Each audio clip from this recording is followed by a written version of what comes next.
Okay, so we're going to go ahead and start, and we'll jump into Life After High School, a guide to career and college planning. So I'm Maggie, and I'm located in our Hiawatha office. That's where I can help my students, but I'm a part of ICANN. So I'm a part of Iowa College Access Network. On the screen, you can see our mission. We are a nonprofit, so we are able to help students with a variety of services, as you can see on the screen, for free. So you can schedule an appointment with us in person or online. And what we do is a virtual appointment. We just send you a Zoom link, and we can do the same thing that we can do in the office. But we can do a variety of these services of no cost to you. So we're here to help you, whether that's just a quick call or an appointment to do any of these services. As you can see, anywhere from career and college planning, seeing that career exploration, if we're doing any scholarships, trying to figure out where you want to go to college or what your next steps are, we can help you along the way in this transition from high school to college or whatever your next steps are. So like I said, you can either call in to schedule an appointment or talk to us, as well as if you would rather schedule an appointment at your own convenience. You can go to icansucceed.org and schedule an appointment there. You can see in the middle of the screen that icon, and then you can schedule. We also have that other icon that says events and presentations. So just like today, we do Wednesday webinars every week. And if you go to that events and presentations, you can see recorded webinars that we do over a variety of topics, and you can watch at your own convenience. So always feel free to go to our website and explore. At the top, you can see a toolbar with a variety of topics. Under those are a lot of helpful resources. So we have a scholarship database and more information about each topic. So if you have any questions or you just want to start exploring some things, you can always go to our website. If you are wanting to schedule an in-office appointment, we do have a variety of locations. So like I said, I'm in that Hiawatha office at the Kirkwood Lynn Regional Center, but you can see the rest of our Eastern Iowa Success Centers, our Central Iowa ones, and our Western Iowa ones. So what's nice about this, so maybe you come to one while your student's in high school, but you need more help once they're in college or you're coming back to do a FAFSA, you can always go to any of our success centers or book with any of our people virtually. So if it's something that you started there and then your student goes to Iowa State and rather go to their office, they can do that as well. So always feel free to utilize us. And again, you can book your appointments at that link on the screen. So jumping back into our Life After High School materials here. So there is a booklet and a calendar that you can see there. We have a freshman, sophomore, and a junior, senior calendar. With this, you can go to that link on the screen, and when you go to that, you'll be able to find a variety of materials that we have that you can download to your computer or your phone and utilize at your own convenience. So Life After High School. We are trying to figure out a variety of things. We're trying to plan to see what do we see in our future and how we're going to get there. So this can be made up of a variety of things, whether that's understanding your employer and college expectations, looking at career exploration and research, academic planning, career and college selection, college admissions process, paying for your education, and just making that transition successful. So we're going to start with exploring careers. When we're exploring careers, there is a variety of ways we can do that. The one that we want you guys to start with is career assessments. So maybe some of you have already done a career assessment in high school or middle school. I know it varies from school to school, but if you'd rather do it on your own too, you can do that as well. So a career assessment is where you go and you answer a bunch of questions. So these short questions will then lead you to career pathways. And what they're going to do is they're going to identify your strengths and interests. They're going to match you with those pathways. They're going to link careers to that as well. And you can see salary expectations. So what these platforms do is they'll ask you these questions. They'll ask you what you like. You'll maybe be on a scale of 1 to 5. You click, and then it's going to match you with different majors and careers within that area. So then you can do your own research and then see what best matches you. So when you do a career assessment, you'll get a career cluster. In these, there are 16 pathways and 6 clusters. So those clusters are going to be the more broad categories. of the careers, and then you're going to get more specific within those pathways. So going forward and looking at these career clusters, you can see there's a variety. So here's the first three. So anywhere from agriculture to business, and I'll let you kind of take a second and look at them. Underneath, you can see like business, finance, marketing, and management. We get more specific in the pathways. And then we go to the last three, that anywhere from health sciences to information systems, and again, gets more specific in there. So once you find maybe your career cluster, then you can start diving into those career pathways and exploring them more to see what best suits you. And for example, for the business one, if you know that you really like business and you start diving into those that information and research, and you can see in the career assessment that, okay, you like business, but maybe you don't love numbers. So then accounting wouldn't be for you, but you really like the marketing side of things. Then you can explore more into that and see what you'd want to study more specific within it. So when we do career explorations with ICANN, we use myact.org. So with that, you can always go to our website at icansucceed.org and find that, or you can just type in that link there. And if it's something that you're wanting to do with an advisor, we can always help you, as well as sometimes we'll have students come in that have already done their career assessment, but then we help them dive a little bit deeper into it and actually show them the resources and how to utilize the assessment as well. So always feel free to use this as a resource or to poke around it on your own. It's a great resource to have. The reason we do these assessments is that we can start building career and education goals. So when you have the assessment, then you can start planning for your future. It's an ongoing process, but then we're going to see what kind of skills you need to have maybe, and certain subjects or topics that you need to study. You can gain more experience in areas, and that you're creating a financial plan then to move forward and be able to do that. So if we don't start creating these goals now or exploring them, it could cost us time and money in the future. So that's why we want to start planning now, so that we are prepared for what next steps to come after our high school experience. So some factors to take in when we are creating these goals are just understanding the economic outlook. So when we are looking at those different jobs on our career assessment, it's a good tool because it also has what your day-to-day looks like. It has what your salary may be. So looking at the economic outlook, we also have these other resources right here, as you can see in the links. Making sure that is it projected to still have jobs available in the upcoming years? What's available within your career area near you? Also, what would your earnings be after college? So once you're done with that training, that's after high school, what are you going to be making? And does that fit what you want in your future? So making sure everything aligns so you can start creating those goals going on. And once you kind of narrow down and have decided, okay, maybe I know my career cluster I want, and maybe I have a few ideas in those pathways of what I would like to do, then that's when we recommend getting that hands-on experience. So we're doing job shadows, volunteer work, internships. So like I said, a job shadow is a great way to do this. A lot of high schools have it lined up where maybe there's a job shadow experience or multiple that you can do. So it's really nice because a job shadow is when you're going to spend a day, maybe a few hours or a half a day with a professional in that career. So you can see their day in and day out. You can ask them questions along the way. And it's really nice because during this day, you're going to find out what you like and maybe what you don't like. And if you don't like exactly what you did that day, then you know it's something you can rule out.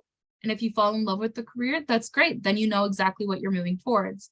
You could also possibly be in a place that maybe you follow someone, you don't exactly love what they do, but then you see someone else doing a job that could possibly be the job that you want to come back and job shadow in the future.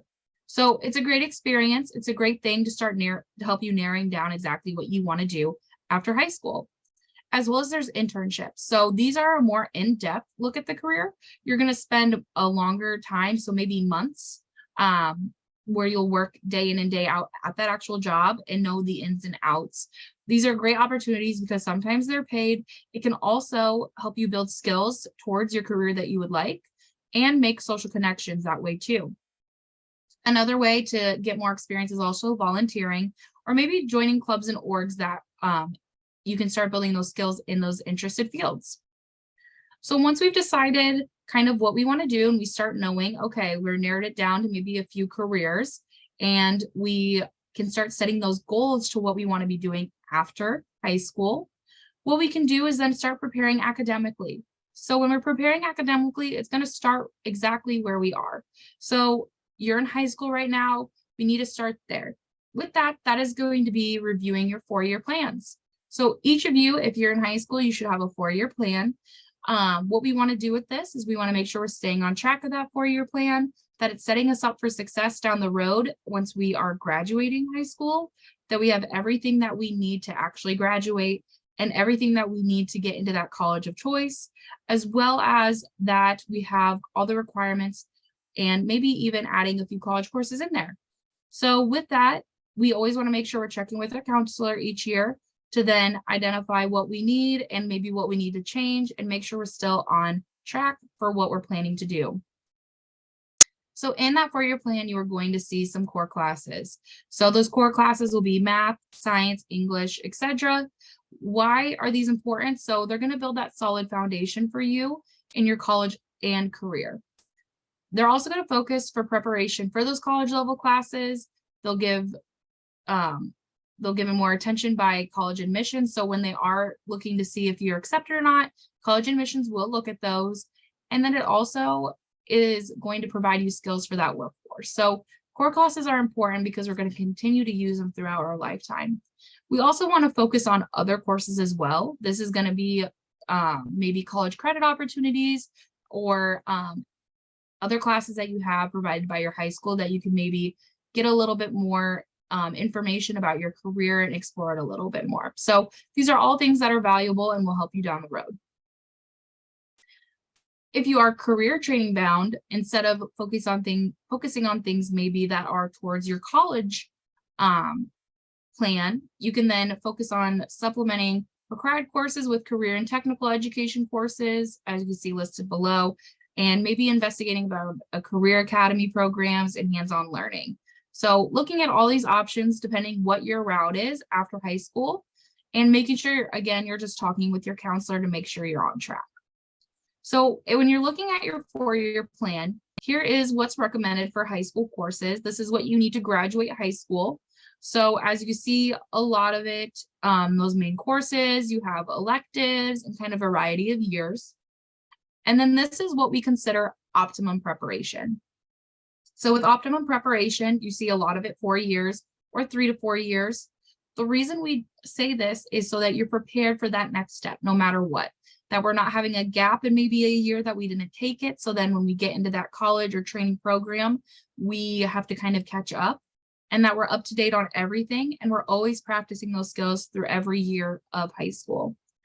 Another one we really like to highlight is our world language. So a lot of you probably maybe only have 2 years, or depending on if you plan on majoring or minoring into it, you wonder, why do we have to do 4 years of world language? The reason we recommend this is because no graduation requirement is universal in the admission side. So for colleges and universities, if you're planning to continue on at this stage, maybe you don't exactly know where you want to go. So then we recommend doing 4 years, because a college may need at least 2 years, or maybe wants 4 years, depending on where you're going to be applying to. So when you look at these, you can see the big state schools. Here's an example. So some schools, depending on where you're attending, may not require any world language, or maybe they require 2 years of world language to get accepted into the college, but to graduate from the college, you may need another 2 years. So you could have done 4 years in high school and been done, and they would have accepted that, and you wouldn't have had to take in those classes or spend the money on the class to do it in college. Or if you take 2 years in high school, they'll have to be able to graduate from the college, you'll have to take 2 years. So again, a variety of circumstances. This is why we do ask that you do 4 years, and why we recommend it. So then wherever you're going, it does not count you out from being accepted, or you also may not have to do college courses that also require world language going down the road. And so you're saving money, and usually these are easier and slower paced in your time in high school versus college. So Talking about admission requirements, another thing that college admissions are going to look at is your GPA. So when we're planning for college, we obviously want to try to have our best grades in high school. They are going to look at these. It'll impact your admission. It helps with scholarships and grants. And so we want to continue to stay strong through all 4 years. So some of you may be past that freshman year, maybe in a sophomore or junior year. We want to continue to stay strong and always build upon our GPA. So as you see, there's a few examples below. We have a student that is at a 2.5, 2.5, and then decides to go to a 3.0 and a 3.5. So they kind of build up on their GPA throughout their years. Maybe they didn't want to work as hard, or maybe they didn't study as hard those first 2 years, and then really decided to pick up the pace those last 2. Because of those first 2 years, their cumulative GPA was still at a 2.87. So that's why we say stay strong through those all 4 years, because they still have a 2.87, even though they really pushed hard those last 2 years. That middle student is a 3.0, 3.0, 3.25, 2.5 senior year. So those first 3 years was doing really good. Last senior year, they decided, I'm tired of high school. I don't really feel like continuing to study. Maybe they only did some homework, not all of it. Because of one bad year, it dropped their cumulative GPA to a 2.94. That last student stays strong throughout 4 years and gets a 3.75. So that's a big difference. And if you just stay strong throughout 4 years, you'll have a consistent GPA and it'll stay high. So the reason we do bring this up is because, like we said, scholarships and grants are important. They're free money towards you. Some schools, some colleges and universities, based on your GPA, will give you an academic scholarship. So all you have to do for this is apply to their school and have good grades. And then it's renewable every single year. So the difference between a 2.87 to a 3.75 could possibly be a $10,000 scholarship every single year. Over 4 years, $40,000 of free money going towards your education that you don't have to pay. So this is why we do recommend staying strong through these 4 years, because it could help you a lot out financially down the road.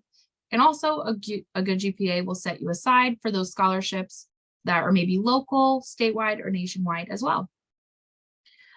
So we talked about our core courses, our GPA, and another thing that admissions will look at is your entrance exams.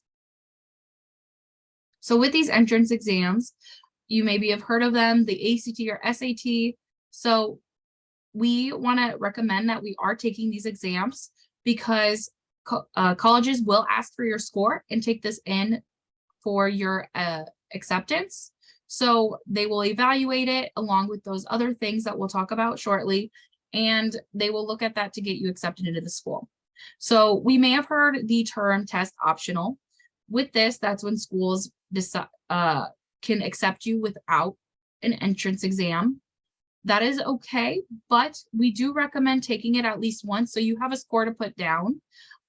With this, the reason we do it, we've talked with some colleges, and when they are looking at your application and looking for an ACT or SAT score, it's sometimes not only required for admission purposes, but it can also be required for scholarships. So not taking the exam could result in maybe you getting placed in lower classes, as well as maybe a loss in scholarships. So we recommend taking it and then working with your admissions counselor and talking with them about the application process going forward.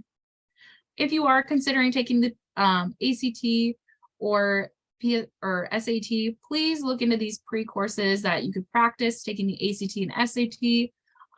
They are very helpful in getting you prepared for that test day. As well as here's a bunch of other resources as well, as you can see. And also always talk to your school counselor as well. They may have someone that helps with tutoring. They may have their own resources and can help you along the way prepare for that test day. So if you are college bound for academics, they are going to consider those 3 components: your GPA, your ACT or SAT composite score, and your core classes along the way. When they are looking at those, they are going to then use them to calculate a score, which we will see on the next page. when they are calculating this is just your region schools, so your state schools. They're going to look at your ACT, SAT, your high school GPA again, and those core courses. They're going to use these calculations that you can see on the screen. And with those, if you have a 245 or greater, you should be accepted into the school. So again, things can vary because of core classes, but if you want to do this calculation in your head to see if you could be accepted, definitely go to that link below and you can go ahead and calculate your own score. So these schools will use that, and it's a way that you can calculate it as well.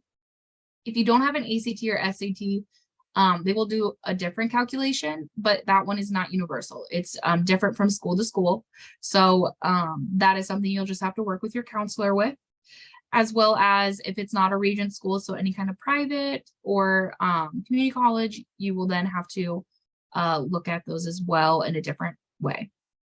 So we don't want to only focus on academics. We want to also focus on being a well-rounded student. So obviously always pushing yourself to do tougher courses. We are making sure that we're making the most out of our experience of high school and that we're getting experience for a potential future career. We want to make sure that we are getting into those extracurricular activities and volunteering, maybe working part-time, whatever works for your schedule, but we're creating a well-rounded time in our high school career. So this can be just getting involved in those clubs and extracurriculars, volunteering, and doing part-time jobs. And then when we're doing those, it's great because we're building skills like time management, teamwork and leadership skills, and scholarships. So this can be helping you for scholarships, building those skills. It can be helping you maybe apply for special scholarships in those clubs and organizations. So never count yourself out on things. Always try to get involved. These are only going to help build your resume, as we'll talk about on the next page, and help you build a bunch of different skills along the way too. So with high school, we usually are involved in multiple activities, whether it's you're involved in it every year or just a single year. We do count that on our activities resume. So what an activities resume is it is a sheet like you can see on the screen. We have our name, we have our information. It talks about our education, school activities, community involvement, employment, honors and awards. And under those categories, you list every single thing that you've done and what years you've done it. And maybe in some of those, you can give a description of what you did during the process. This is important because a lot of scholarships are going to ask for these certain things. And when you get asked these, what you can do is attach this to the application. So when you are submitting a form, you can go ahead and attach it, or you can print it off and attach it and just say, see attached resume. With this, what it does, it's going to save you a lot of time through your application process if you already have it done senior year. If you start it now, then you can just build on it throughout your years. And so you don't have to try to remember what things you did freshman or sophomore year. So it's a very helpful tool to use as you go forward in your high school process, and then using it for your college admissions or scholarship applications.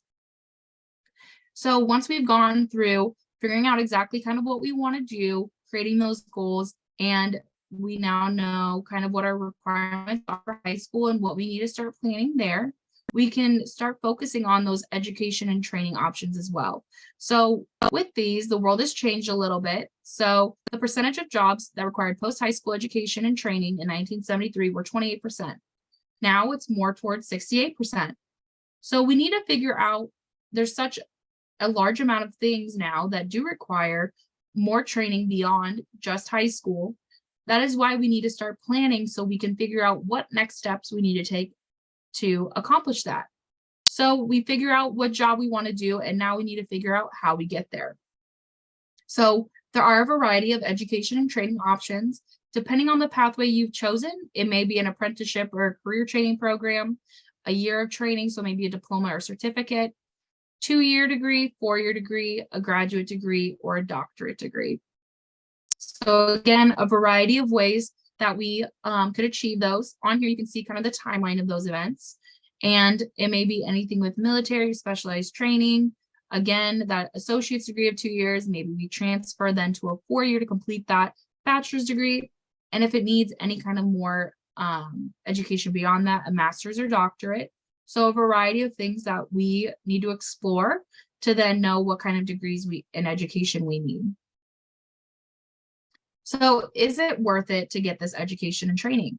So you can see here, there's a variety of salaries. Obviously, there's a wider range depending on what you're doing. A bachelor's degree, depending on your career, can be more or less. Same with the others. And next is a chart of kind of a 2-year and technical degree.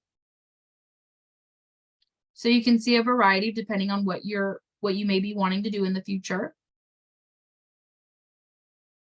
And if high school is, or not high school, sorry, if college is not your route, apprenticeships and career training is a great option. It's in high demand. It is definitely something that you could get a job in once you accomplish that training. There's also Earn as You Learn programs. So with Earn as You Learn, it sounds just like I said. So you are learning on the job, you are getting taught the skills, you're utilizing them. It combines that job training and structured learning. It's no cost to students. You're going to work side by side with the professional tradesman. So with this, it is a great opportunity for students to be able to learn a career and get paid while doing it. Here are some employment trade options. And then you can kind of see a salary or an income earning potential with that registered apprenticeship. So a great way to go about training and learning your job if college is not your pathway and not something you want to do. But if college is your pathway, we're going to talk more about choosing a college. So making sure when we have decided what we want to do and recognize the education we need to have behind it, we can then use this we need to consider different colleges that offer top programs in our careers, in our career that we're going towards, maybe explore job placement rates, and as well as that we are aligning what we want and what we need with our colleges. So there's a lot of things to consider when you are looking at a college. First things first, you need to make sure they have your programs and majors offered. So depending on what you are going towards for a degree, always go to their website or talk with the admissions counselor, making sure that you have that you can achieve that there. Being in admissions prior, there was a lot of times people would set up visits or apply and we wouldn't even have their major. So making sure that first easy thing is there at that college for you, as well as cost or financial aid, seeing how much that school is going to cost for you, making sure it's within what your range is, and then exploring those types of institutions, seeing what kind of campus or class size is there, figuring out whether you like a big class size or a small class size, as well as looking at the location, if you're wanting it, if you're okay with close or away from home.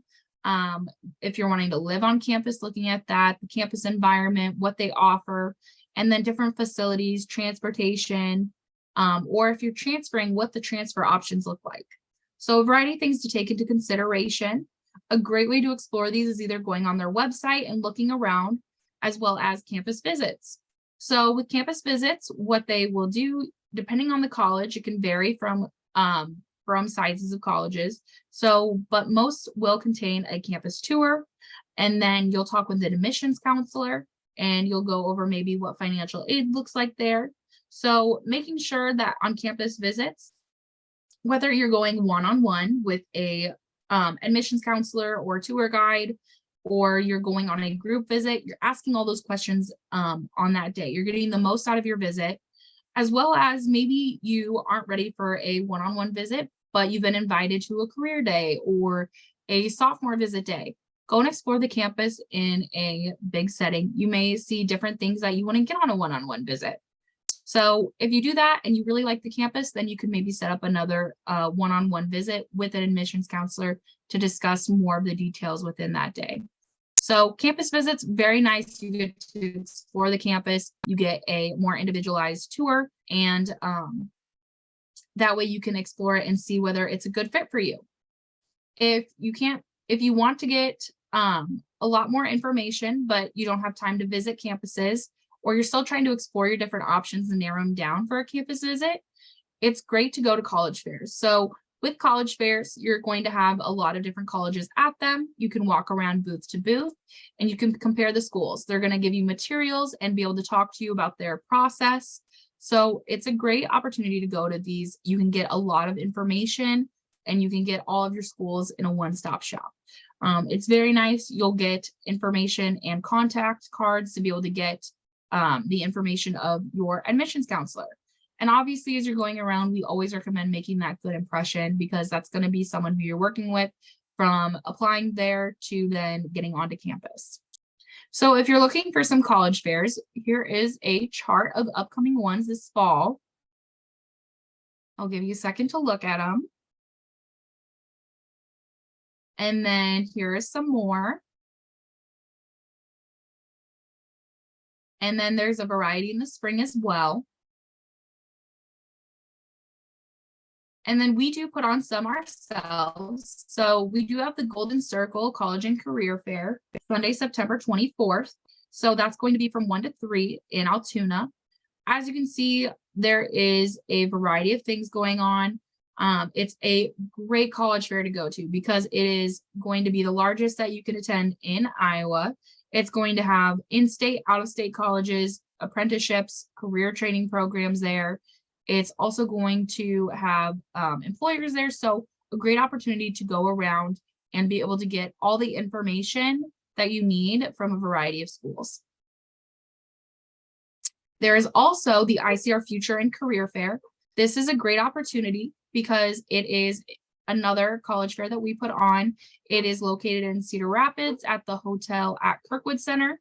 So coming to this, we again are going to have a lot of different colleges there and apprenticeship programs and employers. So please check out both. It's a great resource for students. So when you have kind of narrowed down your college that you're wanting to go to, then you can start applying to a variety of them.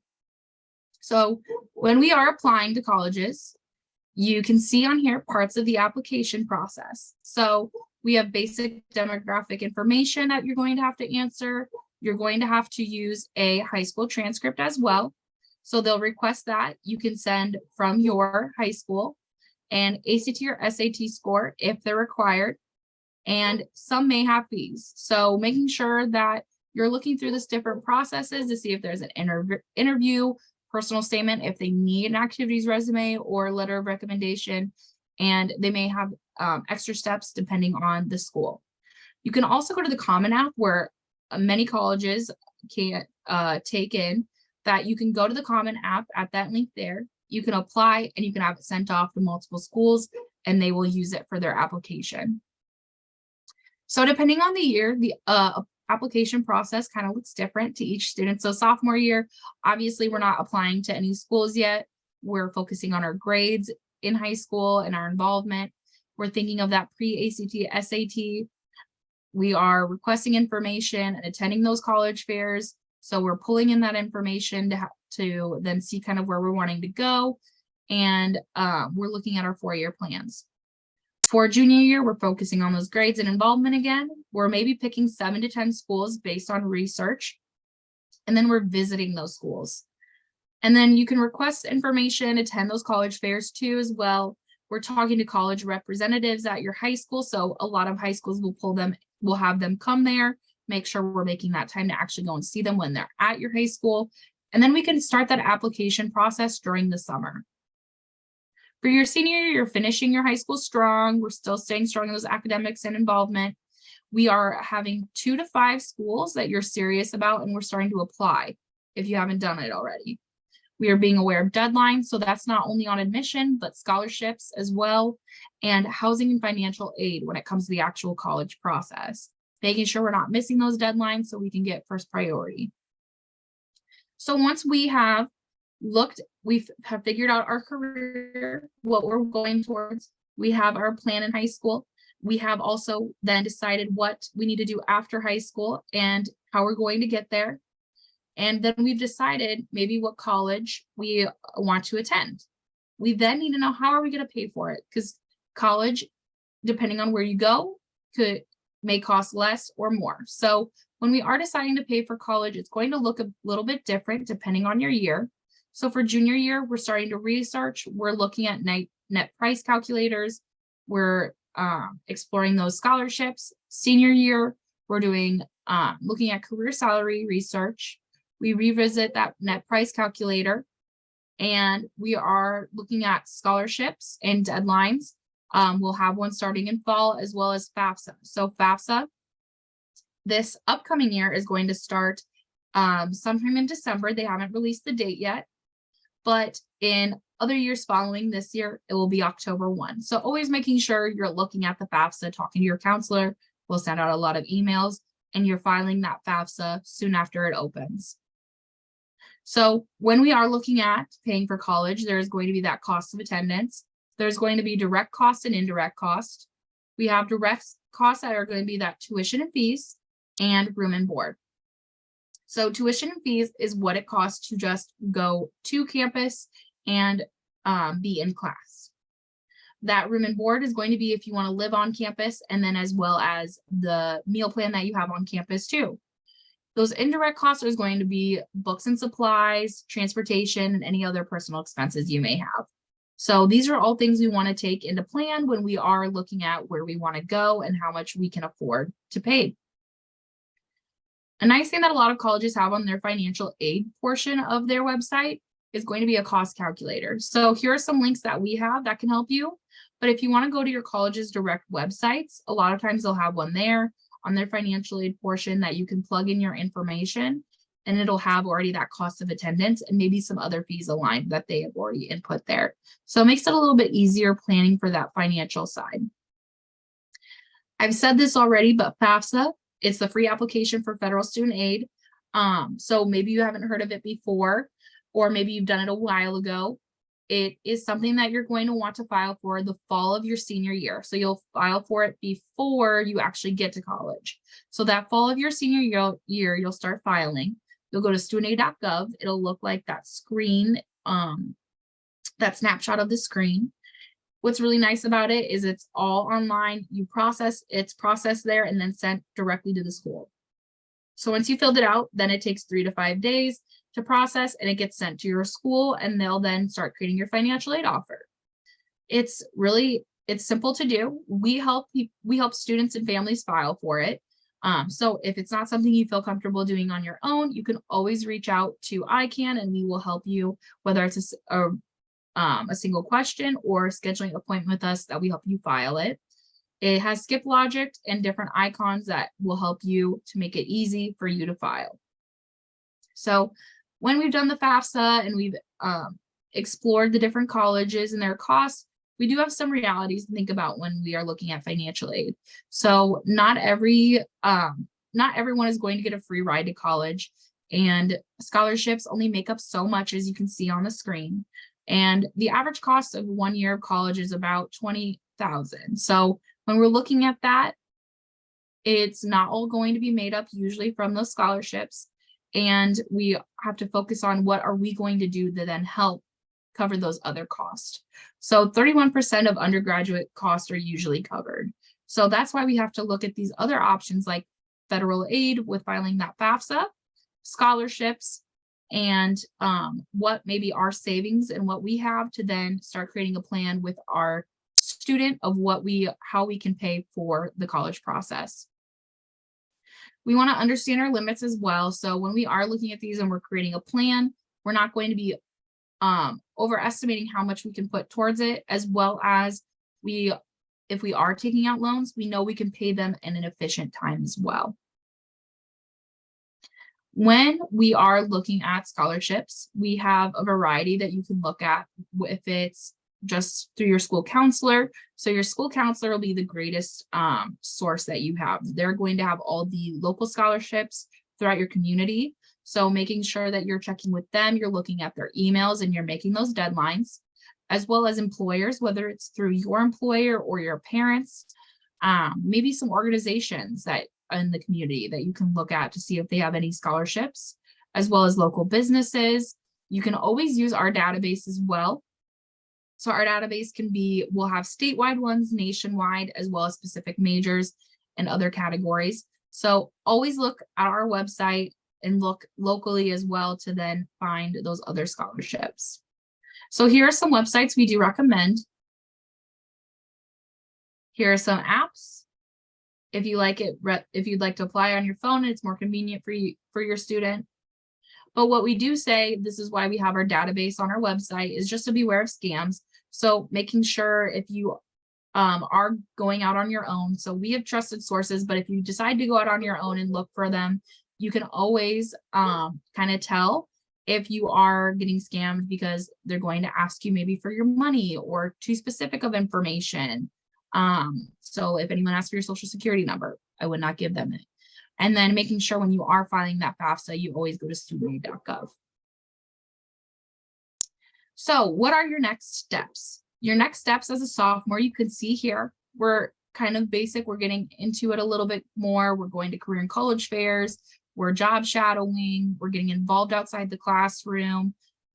We're taking that pre-ACT, PSAT test, looking at our career pathways assessment, maybe doing another one to see if anything's changed, and always talking to that school counselor and reaching out to ICANN.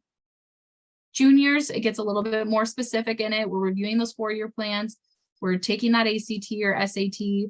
We are requesting to 7 to 10 schools. And also we are doing that FAFSA estimator, and we're signing up again. Always feel free to meet with us and talk to your school counselor. Seniors, this is when it gets more real for you guys. So you're taking that ACT or SAT before December. If you need to retake it, college program applications, and we're asking about campus scholarships and their deadlines. We're continuing activities and community service. We are attending financial aid nights, as well as we are completing that FAFSA. So again, if you need help with any of those, reach out to us or your school counselor. And lastly, if you do need any help, you can always reach out to us. As you see, our website is there, as well as our phone number.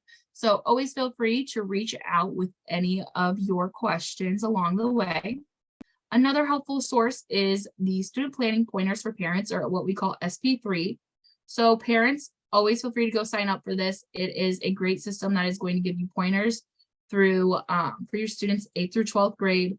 It's going to be an email service that gives you a lot of helpful tools to keep you on track, as well as you can be entered into drawings for 529 college savings plans. So again, if you need any help, please always reach out to us or go to any of our social media, as well as we do have a YouTube. So you can watch any of these recordings there. And we do need your feedback. If you liked our presentation today, or if you want more help in the future, always feel free to give your feedback once this webinar closes, and you can fill out our survey.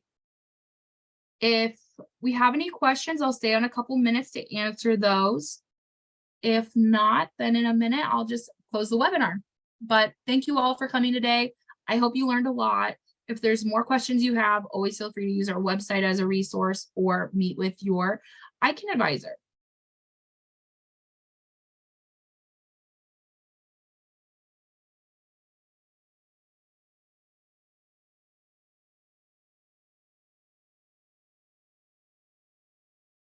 Okay, so I just don't see any comments in the Facebook Live, and I don't see any questions in the chat.